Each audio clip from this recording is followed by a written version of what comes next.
All right. What's up, everybody? I'm here with my boy Nick Chatham. I'm extremely excited for this conversation. Nick and I have known each other a long time. He's an extremely talented musician. But I'll let you introduce yourself, man. I want to hear, we're here to talk about crypto, here to talk about Bitcoin. And so I'd like to hear from you, like, what's your history with Bitcoin? What got you into it? Like, what's the journey been for you? I've always looked at all decentralized platforms as like my savior. Since I was in high school, I'd be writing papers about how we're going to cut the legs out from under the machine by doing, I was like, it's a 3-step program. You just got to get on decentralized cryptocurrency, you got to get on decentralized power systems, renewable energy, and stuff like that, and decentralized food systems, you grow all your own food, DIY style, do it all myself. Obviously, Bitcoin's always been the leader. So, I mean, I wasn't like investing in Bitcoin when I was in high school, but I definitely had the mantra down, like this is the way out of the system, out of the matrix. And yeah, I mean, I'm just to be clear, I'm a farmer. Like, I manage a botanical sanctuary in the northern tip of the Big Island. I also manage a 24-acre coconut nursery, fruit orchard. So I'm not like financial speculation, but I do have this overwhelming feeling just watching fiat currency inflate, and just knowing that every second that the money I have is in this fiat form, it's just losing value. Just every second I can keep it there. So I am invested in Bitcoin Core and BSV and Cardano. I don't really know why I'm invested in Cardano. It's just like it was advertised as like the green, crypto from the start. And I do like kind of the bridge infrastructure, just kind of seeing how noisy the world is. And like I could see Cardano being like a nexus point, for, I don't know, not like canceling out the noise, but just being a hub to like organize it better. Yeah, I've been into the crypto world just kind of as an observer for a long time, but I'm definitely in a place now where I want to simplify things. And sometimes I get so like hyped on it all. And, I'm just like, I should put all my money in this, like it's the safest place to be. But then sometimes I'm like, what even, is this real at all? Is it all a scam? But yeah, I mean, one of the things that we talking about is just the introduction of Fedcoin and the possibility of everyone moving to cryptocurrency in the future. And I always wonder when that happens, like where's the best place to be hedging my bets? Like,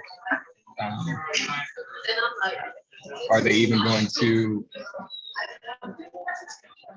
is there even going to be infrastructure in place that allows us to go back and forth between the currency that the governments are going to want to use and these kind of more pirate ships that are floating around? Or is it going to be, a pretty seamless integration? I don't know. But for where I'm sitting right now, I'm just kind of trying to even keel to invest in all of them and watch. And I'm not really sold on any of them, honestly. I think the more you look into BSV, it's definitely, in terms of like energy consumption, it's the best. Like from functionality standpoint, it's definitely the easiest for me to use. I like the privacy of Bitcoin Core a little more. But then the con of that is like the function. I don't see the point in using it at all. And everyone that's like all around me is just like, buy and hodl. And I don't really understand that from a functionality perspective. I want to be able to be something I can use. Yeah, and again with Cardano, the talk about it is so over my head. I just know a lot of people I respect that I've seen talk about it, or like this is like third generation, what's going on, kind of an evolution from Ethereum. Yeah. Yeah, I So actually yeah, I don't really know too much about Cardano. right. Is that the one that has like the Ouroboros network or something like the? Yeah, that's the Yeah. verification. That's their algorithm, right? Yeah. Right. And that's the Yeah. one that's supported by like the MIT Open Lab or whatever. Is that right? Yeah. I actually don't know. I'm not sure. I think so. I think there's like an academic backing to Cardano. Like there's Yeah. like a bunch of PhDs and stuff. Yeah. Well, yeah. So I wanted to, we were talking, and I imagine you have a lot of questions that we can cover, topics to go through, and I'd love to, let you lead the topics. One thing that I heard that I would like to just get on real quick was like the privacy, the difference in privacy, or this question of privacy, right? Because so here's the thing about privacy to me, right? I feel like there's there's a lot of talk about privacy, but to me there's not a lot of understanding of what real privacy kind of looks like, right? So yeah, if you talk to a BTC person and you say like, like, all right, like, well, just in terms of like BSV versus BTC, because that's what we're really kind of touching down with, right? Because there's a million ways to do privacy on a blockchain, right? But there's a specific reason why Bitcoin is designed the way it is, right? To be kind of both public and pseudonymous, right? So like private, but not anonymous, right? So like, to me, what that all comes down to is the original idea of basically never using the single, like you never reuse an address, right? And so the way I see it, BTC is actually a lot less private than BSV, because what BSV allows you to do is send $1 as 100 1-cent transactions, right? Right. And if you can send $1,000 as like 1,000 transactions, right?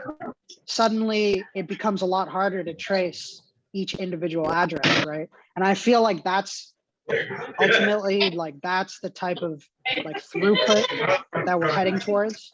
Because like the problem is that BTC, like we both know it's true, like BTC is not worthwhile unless you're moving large amounts of money, right? Like you have to be moving thousands of dollars per transaction to even make it make sense, right? And that's a huge security flaw, right? If somebody has to move $1 million, doing it in 1 or 2 transactions is like an extreme flaw. Like it's very easily traceable, right? Yeah, for sure. Whereas like if you can break that down into like couple thousand transactions, yeah, you can trace 1 or 2 addresses, but you can't really see the whole picture, right? Right. You'd have to hack into all of them. Yeah, which is like statistically impossible. But the more addresses there are, and the longer the time frame gets between each block, like that becomes more and more difficult. And so I feel like, yeah, maybe we're not there yet, but what having that large blockchain, the unbounded kind of blockchain allows for is for that type of transaction throughput that eventually, when we're talking millions of transactions a second, becomes extremely hard to trace for anybody, right? Like not even governments will be able to break that, very easily. Isn't the position of the Satoshi vision to, accommodate governments and their regulations? And yeah. I mean, they want it to be traceable ultimately, right? I mean, the whole point of the ledger is, and I agree, the unbounded block size is way better and it makes sense for them to want to accommodate governments and regulations and be able to see into the blockchain for tax reasons and legal purposes. I get all that. Yeah.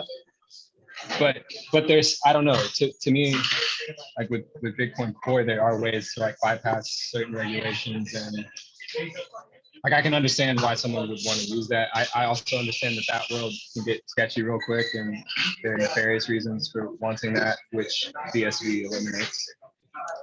Yeah, well, man, I think you touched on something really, really important. That kind of is like a major kind of question about how to like go about it, right?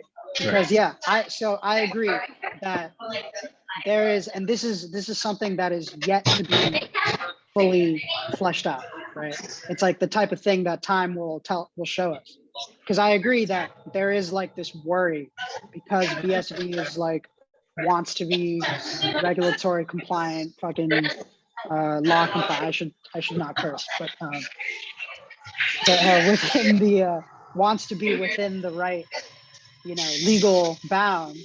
That there's this question about if you're paying your taxes on BSV, does that mean that like the government can see all your transactions, et cetera, et cetera? And I agree that that's a very legitimate concern. Like how traceable are you? Like to what degree can you kind of operate with some, security? Like especially considering the internet we have now, where like everything is like very censorable, right? Like how much of that is going to apply to that world? And like my feeling is that because like already, right, like any good wallet can generate essentially a near infinite amount of addresses, right? And a single wallet can generate many types of private keys, right? Like you can generate as many private keys as you need. Each of those private keys can generate as many addresses as you need, right? And I feel like, because I've given this a lot of thought, because I feel like this is a topic that not many people even kind of want to touch, right? Because so much of the crypto world is so like anti-government, what ends up happening is that BSV, to try and distinguish itself, tries to be like, no, we're extremely government compliant, which is almost like, you know what I mean? It's like two extremes, right? And I feel like the right balance is having the wallet infrastructure kind of allow for both, right? So you can make, you can have a wallet or a private key that holds all of your, let's say I'm a contractor, so I need, some way to keep track of my, 1099 expenses and shit. And yeah, maybe one private key can handle that, but I still have another private key for my day-to-day buying my coffee, $1 here, $1 there. Like now the idea that my $1 daily purchases can be traced, like that's not appealing to me either, right? On the other hand, I also recognize that if you put in, because a lot of it comes down to a structural element, right? So if you put in a structural way to be completely anonymous, right?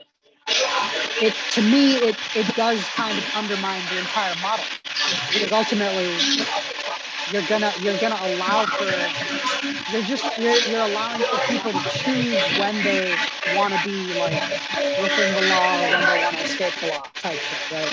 Like you're kind of giving people the option to exit.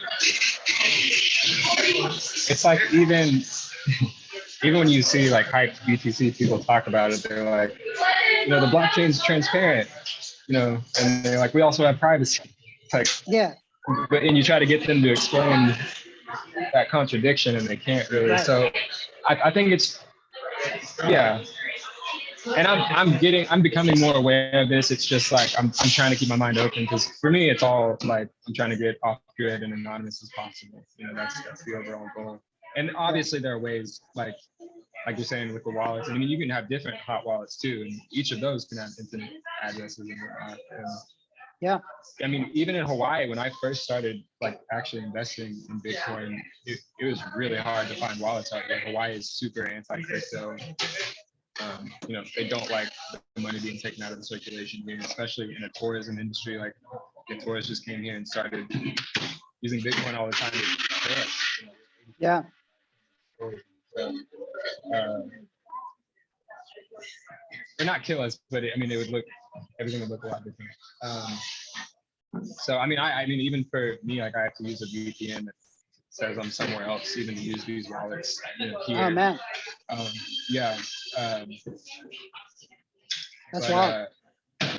Yeah, I mean, so I guess it's really in the way you advertise it. Well, Really, you know at what's the end of the day, okay, but nothing is going to be untraceable and like, I don't know. And just well, but what you just said though, like the fact that you need to use a VPN to use certain wallets, that's really interesting because what that means to me is that the wallets are ultimately the ones that are taking away your privacy, right? Because they're holding whether they're holding the keys or whatever, they are the ones that are kind of in control of that, right?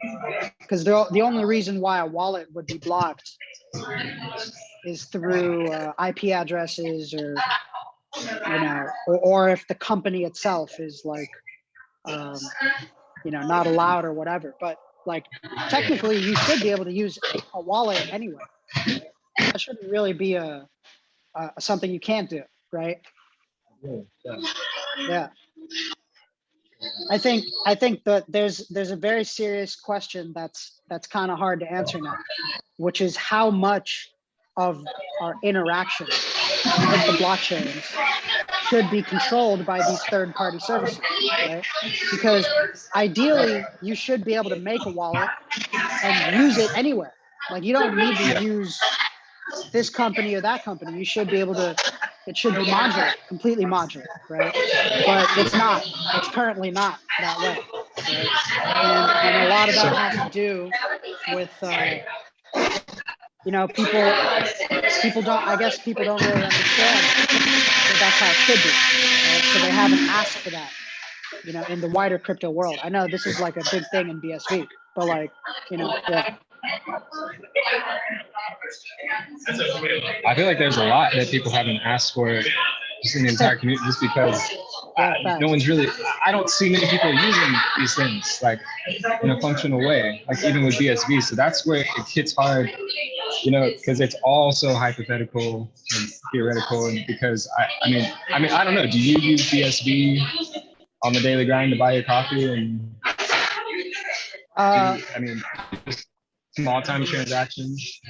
I do actually. I wouldn't say can't buy coffee with it yet. That's some time away. Maybe if I was, going to the right cafe, I might be able to. But I'll tell you something crazy that there's a couple BSV apps I use on the daily.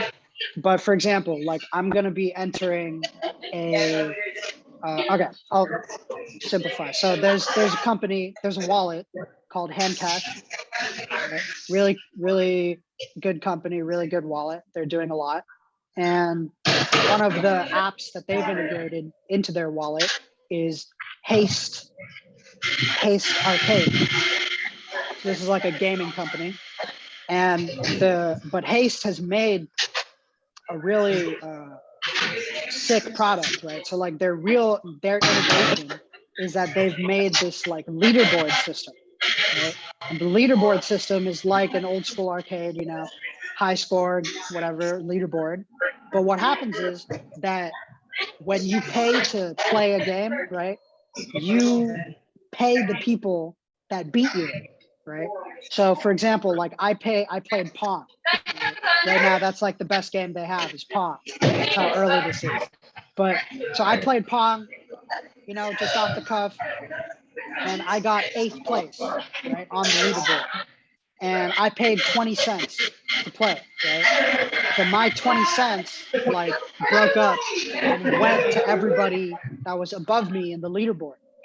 right? But because I got 8th place for like the next 2 weeks, like everybody that got lower than me on the leaderboard was paying me, and I was getting like every day, I was getting like 5 or 6 transactions of like less than a cent, right?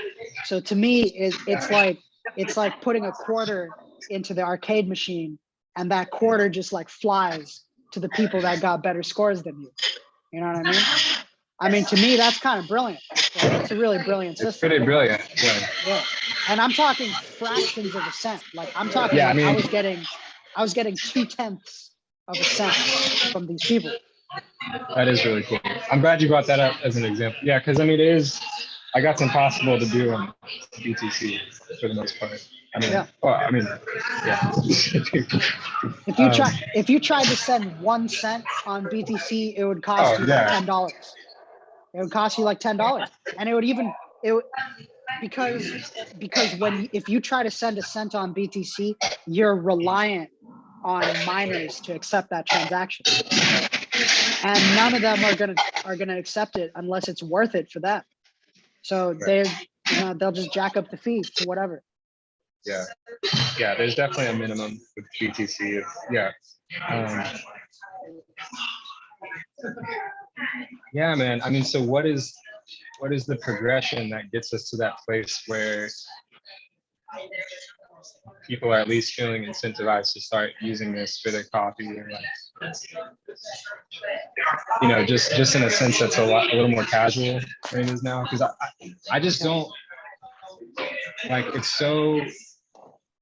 I feel like when that happens, it'll be so evident as to how limited Bitcoin is. I mean, BTC is. Yeah. Like really quick, people will be like, "Oh, yeah." And really, it's not. I don't know.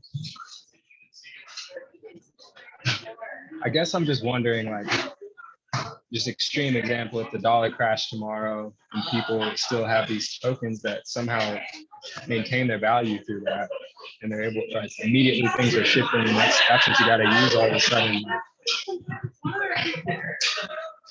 Do enough people know about BSV for that to be in the, is that the bait that's on the end of the hook right now? Or because I mean, I feel like Ethereum is kind of taking this stage as like we're the new hub. I think, like you said, it just has so much glamour around it, and kind of has all these functions that I don't know, people at least think are going to diversify what money is. Period. I mean, what you can use it for, how it operates. I don't know. Here's the it's funny just thing, like, man. If the dollar crashed tomorrow, all the cryptos are going with it. Like BTC would disappear, bro. It would cease to exist if the dollar crashed tomorrow. And so would Ethereum, and so would most of them. And I would say that BSV would still, bro, if one BSV was worth 10 cents, people would still be messing with it. Like I really do believe that. I think that every single entrepreneur working on BSV could disappear today, and tomorrow some kids would still start building it because it's just that good. You know what I mean? Like it's good enough where it doesn't need the dollar price. Are you there? Did I lose you? Yeah, I'm here, brother. Sorry, I'm just responding to my ride. No worries. Yeah. No, I definitely hear that. So, I mean, yeah, and I guess that's rather obvious, right? So there is an interdependency to just the currency that everyone's already using. But I mean literally that, like, BTC's that you think it would survive it. It's in BTC and Ethereum, their entire worth is based on the dollar price. Like, exactly. Like if the dollar started to sink, those coins would, like, people would, like, miners would stop mining, and then the chain would die, right? Like chain death. It's like you said, man, it would happen very quick. Like, it's my theory that BTC will disappear faster. When it disappears, when we reach chain death, when that happens, it's going to disappear faster than anybody's even expecting. and people are just gonna be stuck. You know, it's gonna be a crazy day. I mean, it's honestly sad for me to see. I watched there's like a Bitcoin conference in Miami this year, and it was like the Winklevoss twins and Logan Paul and this comedian, and Yeah, they were just, dude, it was just so like, man, the like brightest minds, man, the like, brightest minds. yeah, dude, it felt like they were like preachers, like in a church, and everyone was just so hoorah about it, and they were like, yeah, Bitcoin's gonna be at 100 grand by the end of the year, and all, and like. Yeah. No, and then you have Craig Wright being like, no, it'll never. Yeah, but hey, man, you bring up a good point though, which is that, like, because I would say that BSV has this problem too, which is the cult mindset. Yeah, all of them do, I think. Yeah. But I guess so. The interdependency of the U.S. dollar, you know, if everything crashed, everything could go on with it. But aren't there, are there not crypto that is like backed by like minerals and resources that Are backed by what you said, merit? like actually backed by like precious minerals. And, Yeah, well, you know, I can't name it off the top of my head, but I've heard that there are a few. Like, I guess I'm trying to shift the conversation into if all of this, if the crypto world is backed by fiat, kind of, you know, that's like the foundational value of all of it, and then fiat's not backed by anything. yeah. Is it merit in taking a step back and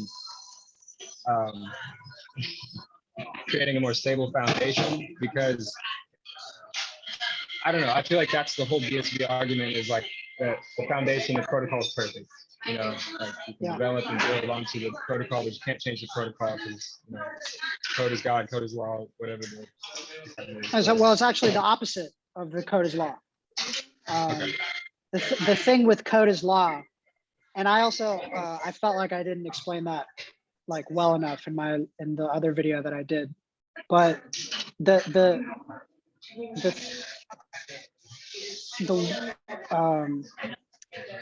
code is law is best illustrated with the Ethereum DAO hack, right? So when the DAO was hacked on Ethereum Classic, what the developers decided, what Vitalik and his cronies decided, was that they were going to fork the chain and roll back the state of the blockchain, right, to before the DAO was hacked. So on a functional level, maybe now it's different, but at the time that the chain split, there was no technical difference between ETC and ETH, right? Between Classic and Ethereum, there's no difference. The only difference was a different idea of what happened, of time, right?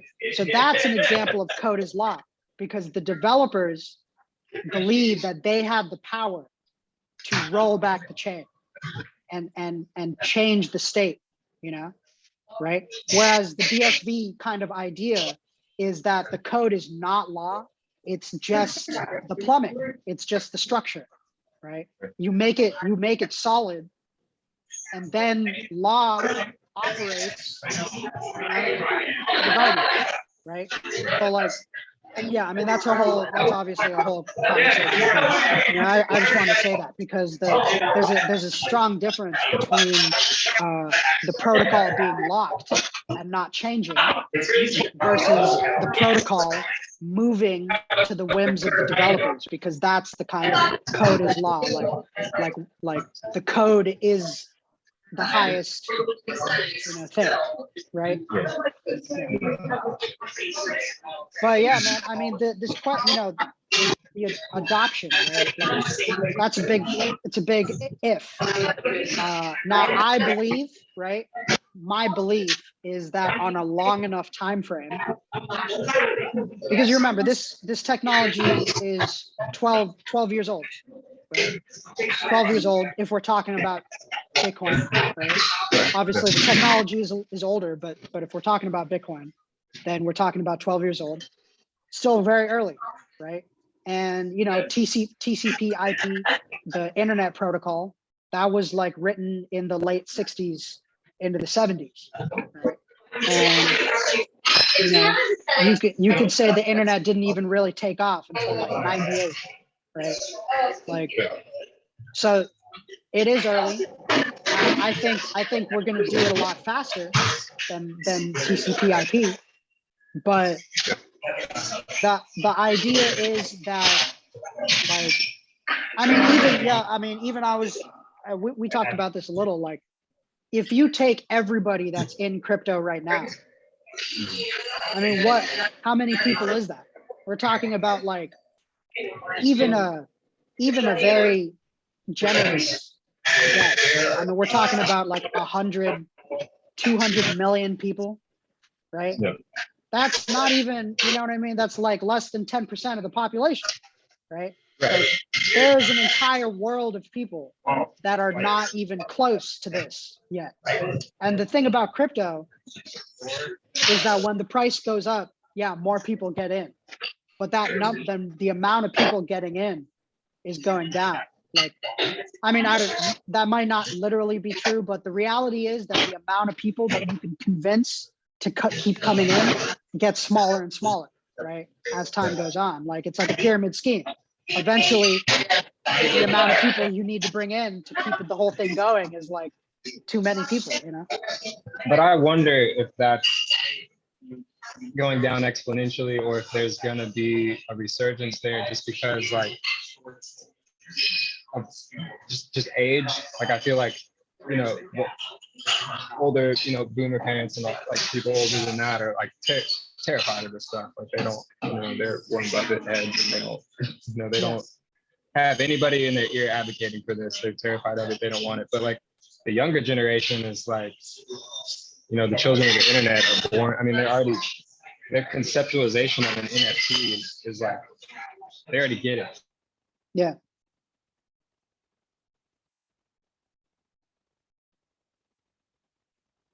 Uh-oh.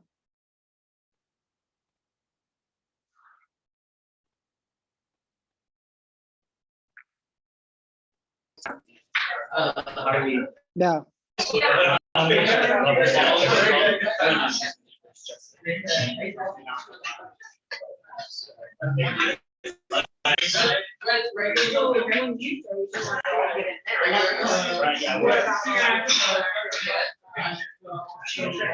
Yeah. Are we back?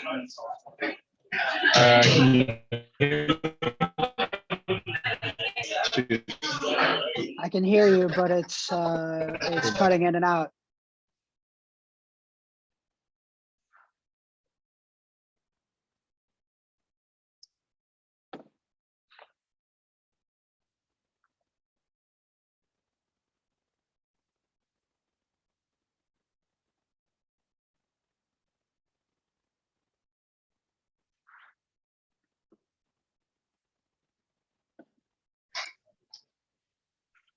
All right. Where were we? I was just basically saying, I mean, I feel like we could see a resurgence of it as like this younger generations are growing up and getting, you know, I think we could see that number increasing again. But what was your point about, like, okay, so there might be a ceasefire and people joining? Oh yeah, well, yeah. So on a long enough time frame, right? I mean, if we're talking 10 years, right? My view is that BTC cannot last 10 years. Like, I don't think it's possible, right? And I don't think Ethereum can last that long either, though it has a better shot, right? But if you're talking about 10 years, 10 plus years, then I think BSV will consume all of them. And it's not just to like shill BSV. Like, I'm not just saying BSV is going to win. I just think that on a long enough time frame, the project either works or it doesn't, right? Because the speculation can only last for so long. Like, the price cannot keep doubling every 4 years, every 2-3 years or whatever, you know, it's impossible. So either it works or it doesn't. And, you know, if it's 10 years from now and people are still speculating on these currencies, I think the amount of people that'll be in it will have dropped significantly. You know what I mean? I don't think you could take take how it is today and say that it's going to be the same or more people 10 years from now, because it's like, I just don't think that's reasonable. No, it definitely does feel more transient. I mean, just anecdotally from people I talk to, you know, it seems like a fad of interest for sure. Yeah. So just to steer directions real quick, this is a question. I'm not like super invested in the details of, I mean, I watched your video about Craig Wright being Satoshi, and I'm curious as to if you think Craig Wright being Satoshi is like actually helpful or hurts like the image and the fate of BSV is. And this may be an over-speculated topic, but yeah, it's an interesting question. I mean, my answer is no, but the problem is that if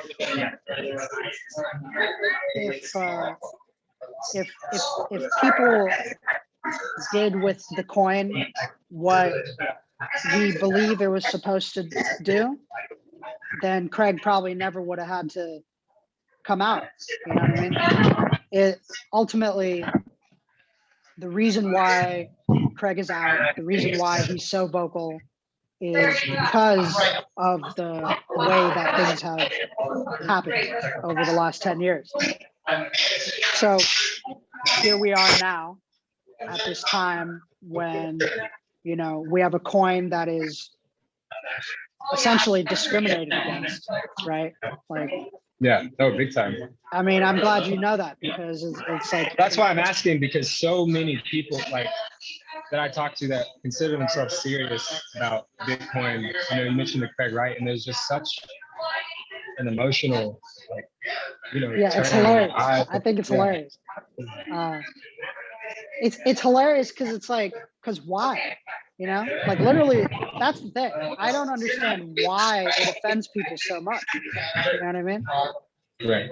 It's like well, Trump. It's a very similar phenomenon to Trump, right? Big time. And their personas are definitely both. I mean, I can see why people don't like his timbre for sure. Yeah. When I first listened to Craig, like was a couple years ago on some random podcast, I had no idea who he was. I mean, this was, I guess, right around, I don't know if BSV had even come out yet. I guess it would have been right around that time. Yeah. When did it come out? 2018?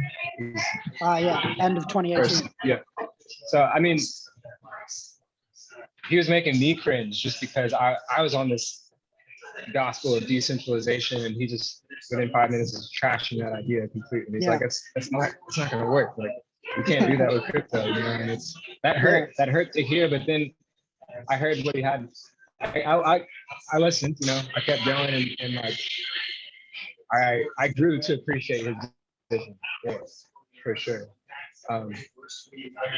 It's just so interesting because this is such a rare conversation to be able to have. I mean, like, do you think that were you pretty hip on like Bitcoin Cash when it was when the first fork happened? And do you think that could have been what BSV is today? Did it have the potential to do that? Or I mean, obviously this BSV is an evolution of that, but I don't know. I thought that was a step in the right direction, at least.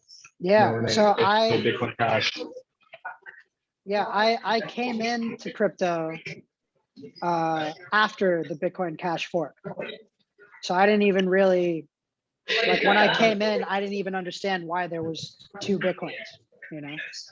And so I was, because the Bitcoin Cash fork happened in 2017, if I'm remembering correctly. So there was and I think I hopped in like right around that time, right after, whatever. So I was able to, because like the Bitcoin Cash people were the ones who were having the most serious kind of discussions, you know, like they had already, you know, understood that BTC was a lost cause. And so all the kind of interesting discussions were happening around Bitcoin Cash. So that's when I came in. And so I couldn't tell you that I was like on the Bitcoin Cash side or anything like that, you know, but I kind of came in as the discussion was moving towards another possible fork. And, you know, it's kind of strange to remember, but I don't think I needed much convincing. But I'll tell you how I felt at that time. I read an article from Daniel Krawitz, right? Brilliant guy. And basically what he said was that ultimately it, like if we're talking about the BCH BSV fork, ultimately if you're invested in BCH, you're invested in both, right? Like you're equally exposed when they fork, right? Not like literally however much BCH you had is how much BSV you have after the fork. So my feeling was that it doesn't even matter because I'm diversified in both. So from an investment standpoint, which was still kind of how I was thinking about it at that time, I was like, well, I'm happy to hold both and see what happens, right? And ultimately, that's kind of So how you were it still should be. looking at, Yeah, because like literally, you were still looking at Bitcoin Cash as like you were still looking at it as an investment opportunity, though, right? You weren't looking at it as like, this well, is the yeah, more I mean, casual version. right. Yeah. Well, I mean, I didn't have the full vision of the technology just yet. So I was definitely like, all right, where am I going to put my money? Yeah, like definitely that was my mindset, right? And as soon as I understood that I would be diversified in both chains after the fork, I was like, word, it doesn't, you know what I mean? I could, that's the thing about these forks that I feel like people are not understand. Like the people are so ideologically tied to the chains that they don't understand that the fork is an opportunity to see what each chain does and then pick the winner. You know what I mean? Like that's what it's really all about. That's what it should be from an investment or, you know, and by investment, I really am just mean the kind of long-term viewpoint, right?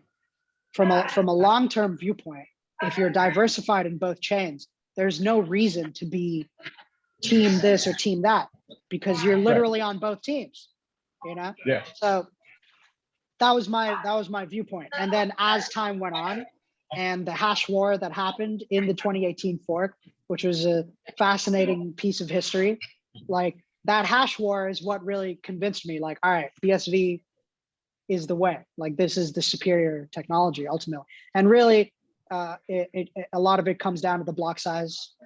You know what I mean? Like, I just don't think 32 megabytes is enough, you know, for anything, you know? Right. Yeah.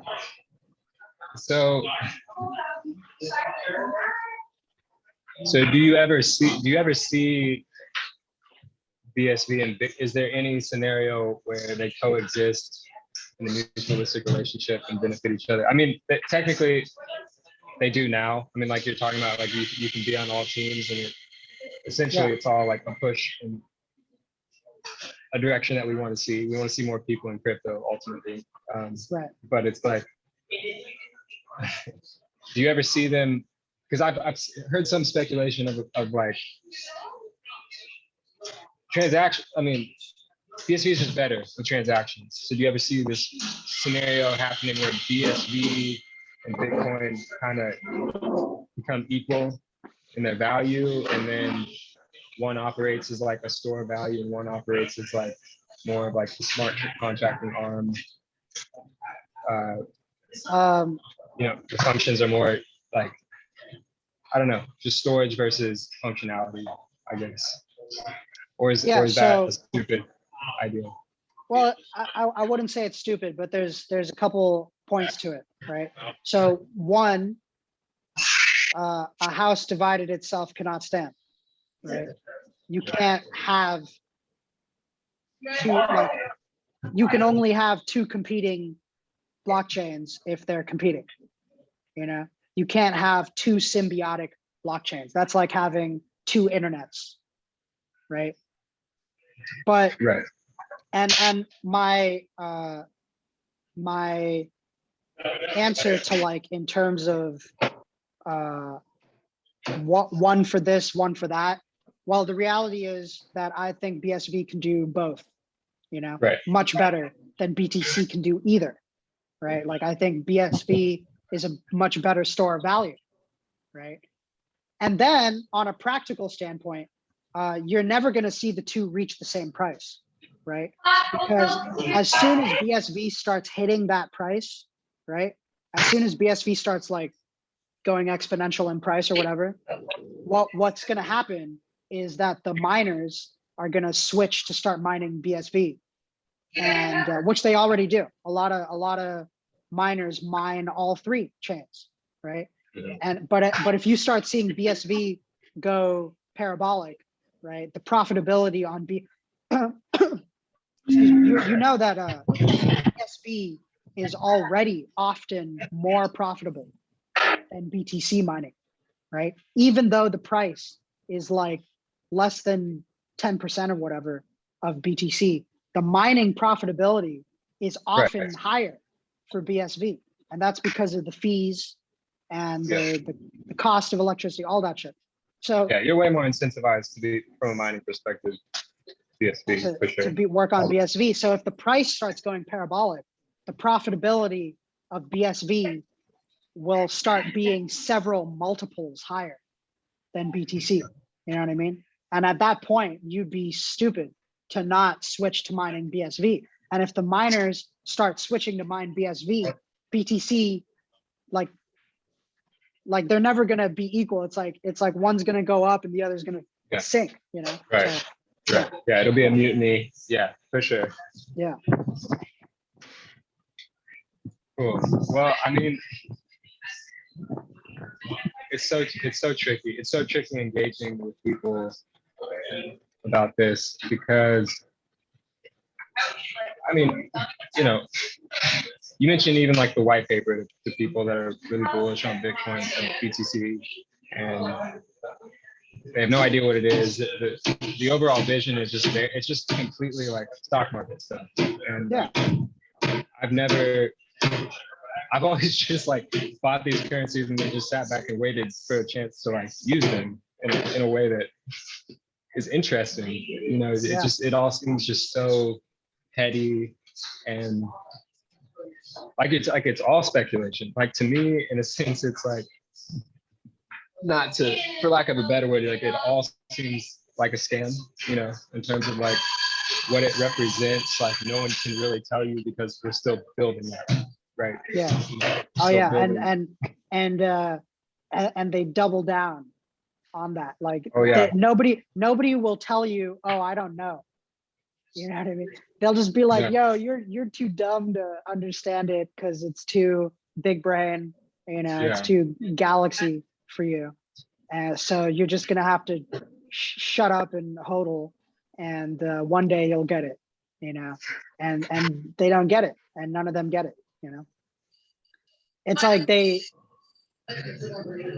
I would have so much more respect for these people if they just admitted that it was a scheme and that they're in it to make dollars, and then they just did it, you know. Like, let it be out in the open, man. The Dogecoin, nobody is fooling themselves that Dogecoin is going to be the currency of the future, right? Dude, well, and I do love talking to people that are on that trip because there is a little more authenticity to it. It's kind of refreshing. It is, man. It's hilarious. It's like, and it's trolling. So, they know what they're there for, right? And the funny thing is, I mean, like, the more you know, the shittier the shitcoin, the more the people know what they're in for, right? Like, they know why they're there, and so they're actually honest, right? Yeah.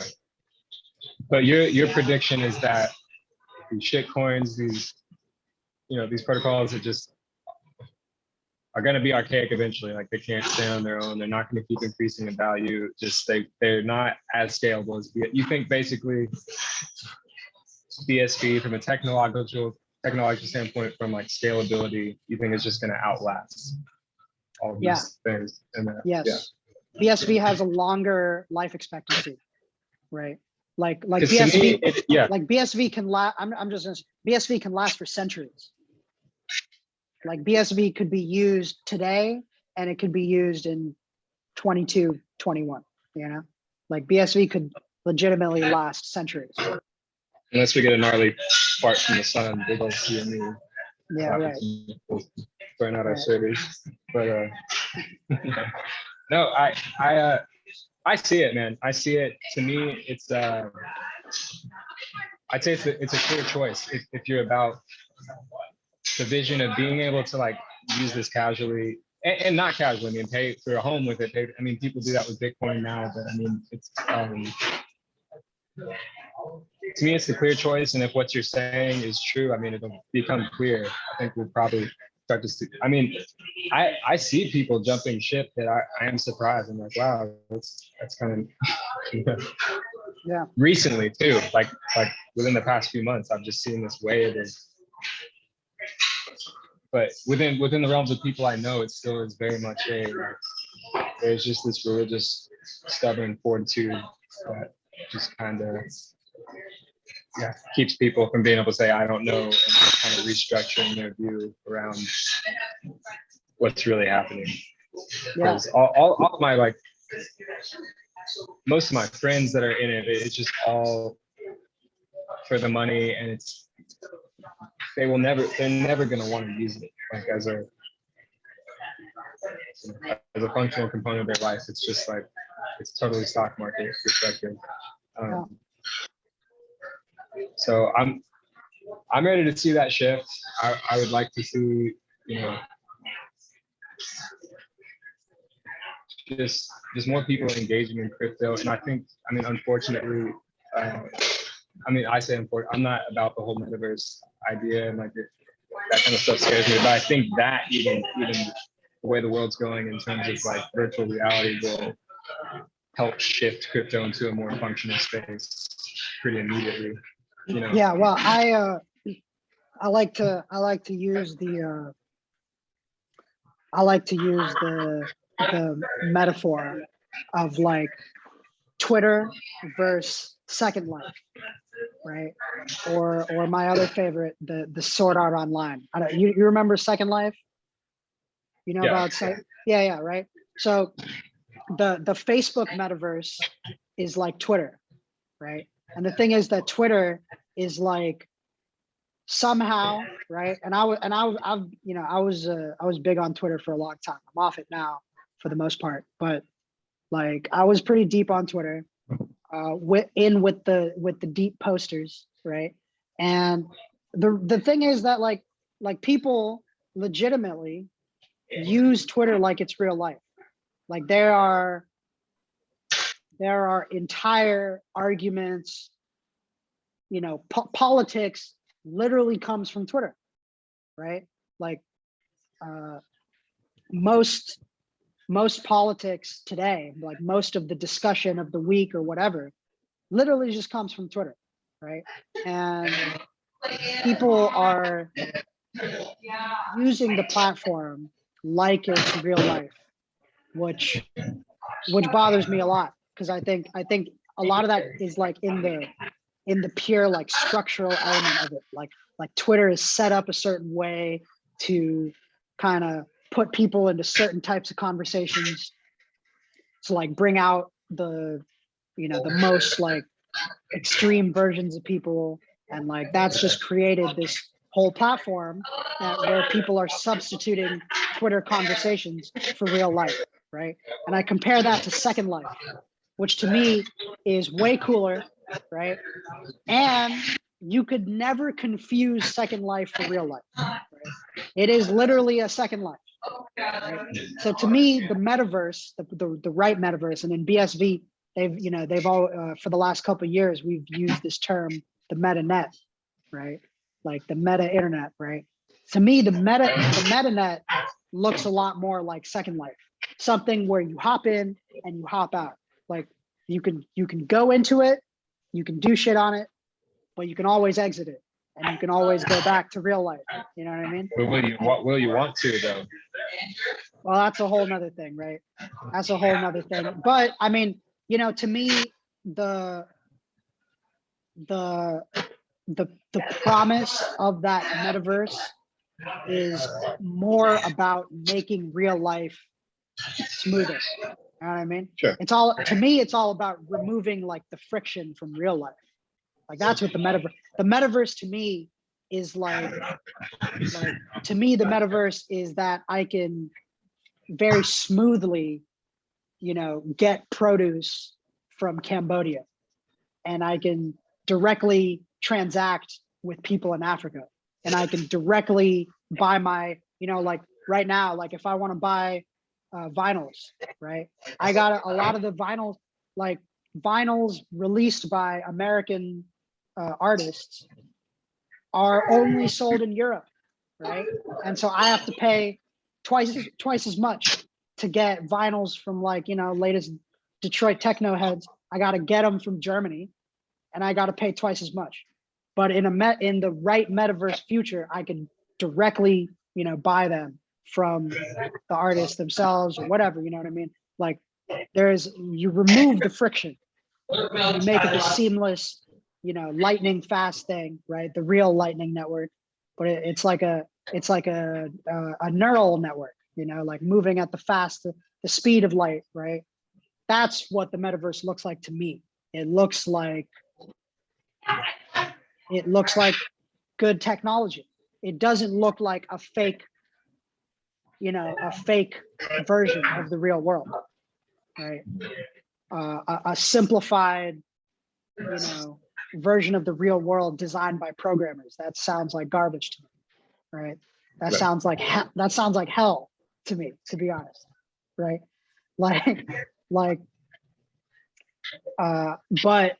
a technology that is so limitless that it allows transaction throughput and liquidity all over the world, and to remove any sort of friction. Well, then what that allows for is that Facebook could build the dumb metaverse on top of that. So they could do their project even better on top of that. But that system allows for me to jump in, jump out. You know what I mean? Use it, transact with it, but also exit it and let it improve my real life. You know? I dig that. I mean, ultimately, we'll probably see both. Yeah, probably.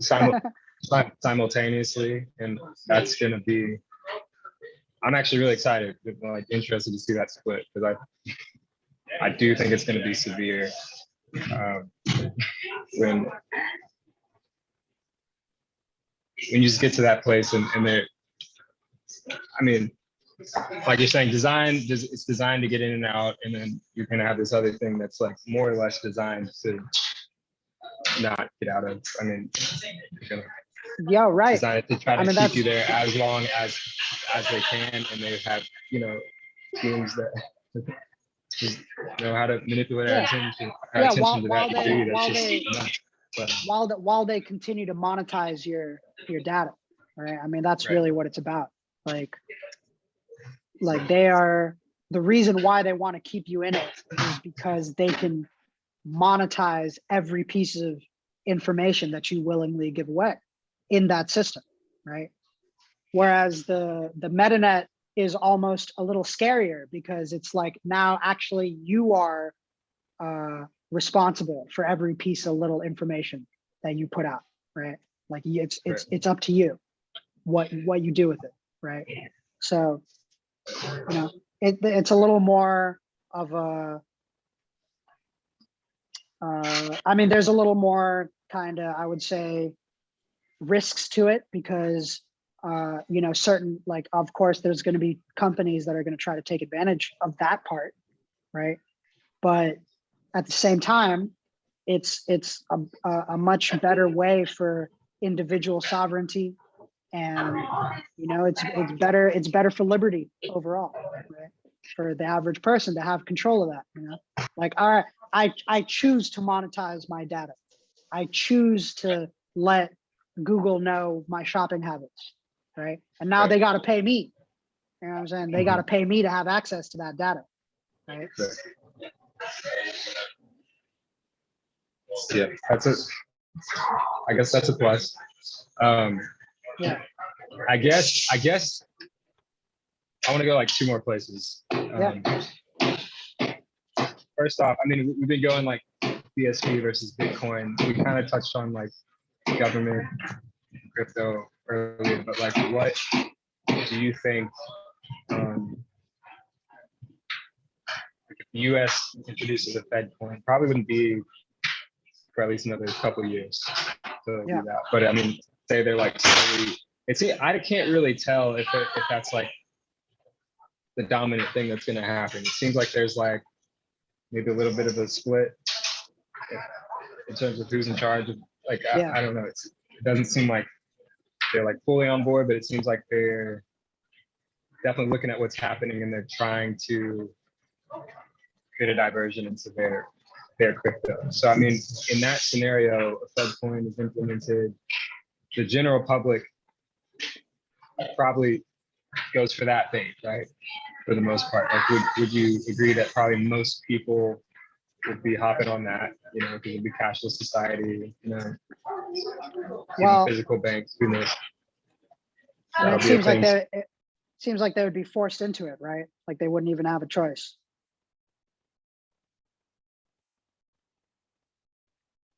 Oops.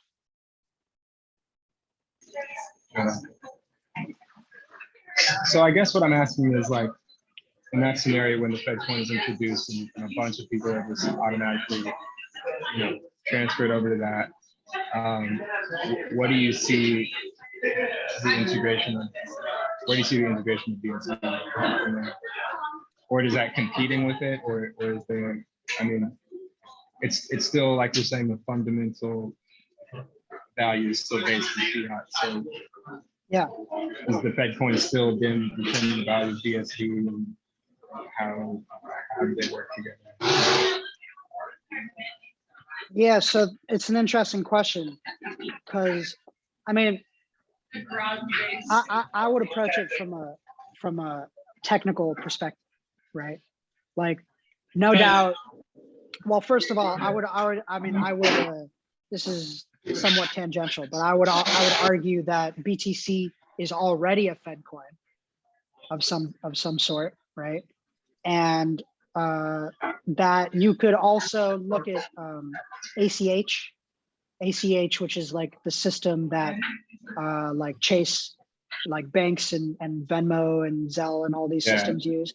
Like that is all, that type of stuff. That is a Fed coin, right? It's like, that's the best that they've got right now is ACH, right? Now, I imagine that they have, a lot of research scientists and whatever looking at all the different blockchains and trying to figure out which one works the best for them. And I think that, there are some that are probably more appealing than others, right? However,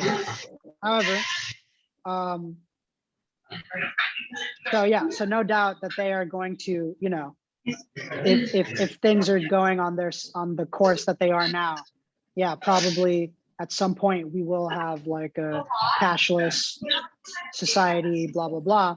However, I mean, there's some complications to it, and I think that's the reason why they haven't pushed it yet, is because if the US is on a cashless type system, it means that the whole world also has to go there too, right? So there's a lot of structural elements to it that make it more complicated than that. I also think that the Federal Reserve and all that, for them currently, it's probably very inconvenient to switch to a purely digital system, right? The system is already digital, but I'm saying like a purely digital, like consumers-based system would probably put a lot of complications in how they currently operate with quantitative easing and with loans and all that, right? Like it would mean that that they would have to use a system where, you know, all the accounting is done in such a way that it would probably be an inconvenience for them. So, however, I think, and there's a great article actually by Daniel on this that he wrote back in, like, I want to say it's like 2012, 2013, 2014, like very early. That's called hyper Bitcoinization, which is a term that he coined about what it looks like when Bitcoin goes up, you know, like becomes the thing, right? And like what happens when Bitcoin flips the US dollar, right? The reality is that if governments want to use a sound money, like a money that is more sound than the fiat system, then the US dollar would be a token of Bitcoin, right? But do they really want a sound system, or do they want, I mean, was their top priority like control over that system, and would relenting to Bitcoin give them a lot less control? Well, that's a good question. It would give them a lot less control, but it would also be beneficial, right? So there would be a lot of benefits to giving up that control for the purpose of the money actually being sound, right? Like there's a lot of benefits. What do you mean by sound exactly? What would... Yeah, so like the definition of money, I hope I remember correctly, the definition of money is that it's a store of value, unit of transaction, and boy, oh boy, the third one is unit of transaction, store of value. It's, you know, something you can save with, or that it's fungible. You know what I mean? These type or what is it? I think easily spent. Let's say that, right? So BSV is the only cryptocurrency that it encapsulates all of these things, right? And so that passes the definition for sound money, which is to say that it is, you know, robust. It's a robust economic system that can work as legitimate money. Now, when the you know, like even for example, even gold today, right? Like gold is traded as certificates, right? Nobody is trading pieces of gold.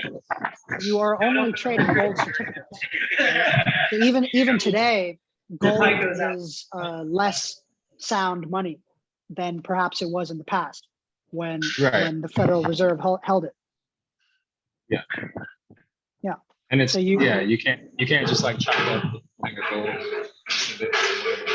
No. Yeah. But Bitcoin, So Bitcoin is a sound money. You know what I mean? Like legitimately, Bitcoin has the potential to be legitimate money. And but what that looks like in terms of the US dollar is that it's the Bitcoin could just be the system by which dollars move in a frictionless way, right?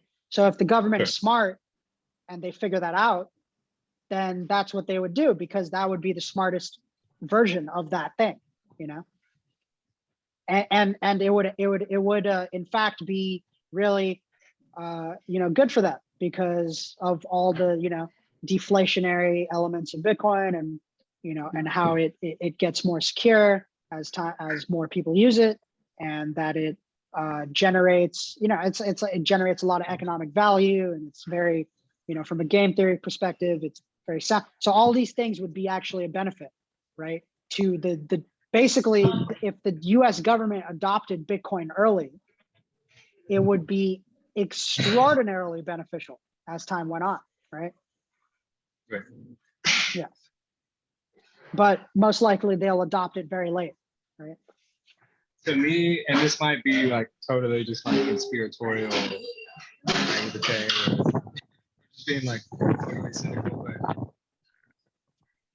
to me, it almost seems like these ideas of like this would be good for the government. Like I agree with you, but I'm also like, it doesn't really seem like the government is acting in a way that they really care about the soundness or the stability of the dollar. It seems like they're letting this thing sit on a house of cards and they're not really putting any concrete mix on the bottom. So I'm more like, it seems to me almost like their strategy would be like, okay, we can just let the dollar crash and then we crash all these cryptocurrencies and then we implement our own that emerges as like branded, at least advertised as the stable currency. But I don't know how legitimate that thought is. That's just me thinking like, well, a little more like maybe they don't care about the soundness honestly, of the dollar. I mean, sorry to cut you off, but like in all honesty, the reason why they would not want BSV is because BSV would force them to be more honest. Right. And that's the greater complication, right?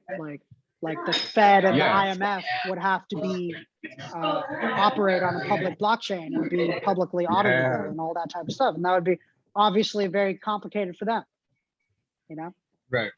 And that's the double-edged sword too of what my concern earlier was, like I want to be anonymous and off the grid, and that's like kind of fine. But there is the double-edged sword that provides of like, you know, the flip side of the hierarchy being exposed to, which I do like. I like that a lot. Yeah. Hey, Sharish, my phone's about to die, and it doesn't look like the power's coming back on here. It's gonna get really dark soon.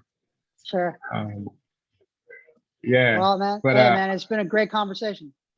Absolutely, man. Dude, thanks for taking the time to talk. And yeah, I'd love to do this again. I'd love to touch more on just like, I can't right now, I don't have time right now, but just the idea of like, will developers that are going to be building on BSV, will they ever have any incentive to like, I don't even know how you do this, but bring things back to a more out of the metanet, back to the ground, concrete reality of sorts, like bringing somehow twisting all these cryptos to be able to come back to be backed by something that is more stable and like of the earth, of reality. Does that make sense? Because it just seems like the deeper we go into this meta net, like with the way these cryptos are functioning, like it's just going to kind of push us deeper into virtual constructs, which it's not, but that's like terrible. It all won't really have any reason to like operate outside of that. Yeah. Or at least I think not have any incentive that's societally acceptable.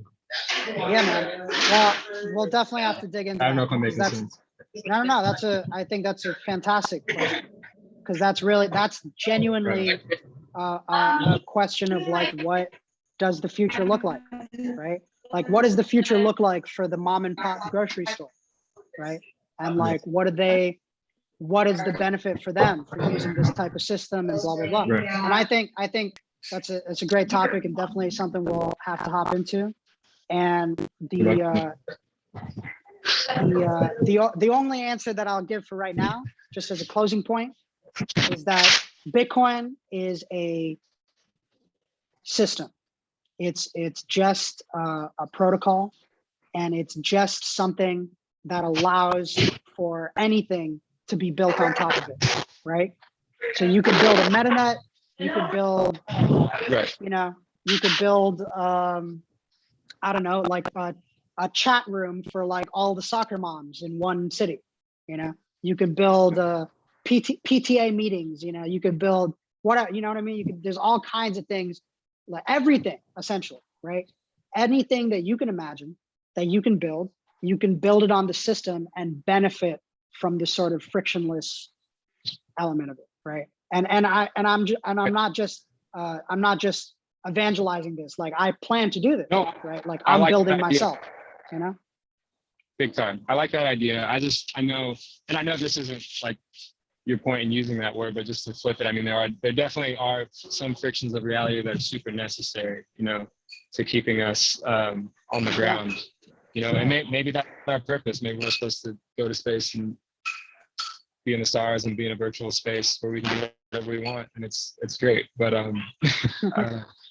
yeah, just well, as a farmer, there's my whole thing has been getting to real resources, getting real food in my hands, and like I exist in a space now where, you know, I technically I don't really need money for food. Like, I mean, we have a really cool community up here that's like there's just so much abundance that there are barters and trades that most of society is just not really used to, you know. So there is this other world that's, you know, that where value are attached to real resources that I think are going to be just severely overlooked, you know, in the future. And it might not matter with, you know, with the way we're going. So, yeah, I mean, man. I hope it does, man. I hope it does. But, it was great talking to you, brother, man. Definitely want to talk again soon. Yeah, likewise, man. You take care. Enjoy your evening.